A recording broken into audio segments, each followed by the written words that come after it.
Good evening, Livio, Regano with tonight's weather. Severe thunderstorms are just starting to pop up across southern Queensland, and the whole state's expecting more rain in the days to come, hopefully leading into a cool change eventually.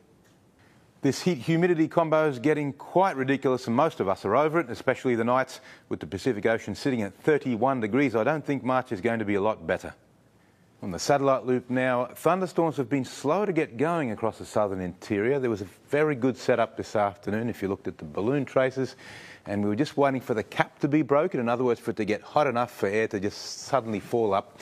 It's taken a little while, but they're starting to get going now, and watch out for a few more tomorrow migrating into central Queensland as well. You can see them right across along the inland trough, and if you look at today's chart, you'll see that inland trough.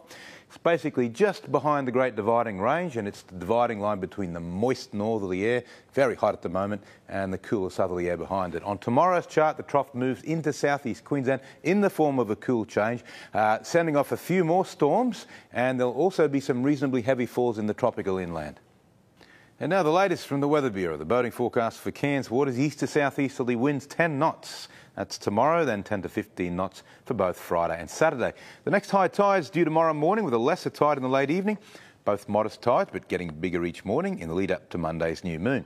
The North Tropical Coast and Tablelands, showers and storms tomorrow. Could be some heavy falls in the north. Cairns 25 to 32 degrees, Atherton 31, Innisfail 33 and Mareeba 32. Looking ahead for Cairns, the long, torturous heatwave could finally wind up this weekend as monsoonal rains make a comeback. Might even see a cyclone in the Gulf of Carpentaria by Sunday. And for Atherton, again, there's an increasing chance of rain as we head into the next 7 days, probably up to about 90% come Monday, Tuesday. A little bit of hot weather trivia. The world record for the highest ever true shade temperature, formerly 58 degrees in Libya. This 1922 record has been recently brought into question, and the honour could end up going to Death Valley, California, for its slightly more mellow 57 degrees in 1913. Even more contentious is the Australian record. Allegedly 53.1 at Cloncurry. This measurement was made back in 1889 when they used beer crates to house their thermometers, and there's compelling evidence the reading was false. The only sure record is Udnadatta's 50.7 in 1961. That record was very nearly broken during the recent bushfires and is highly likely to be broken in the next 10 years. Yeah, wonderful, Liv. Thank you very much, mate. Thanks for your company.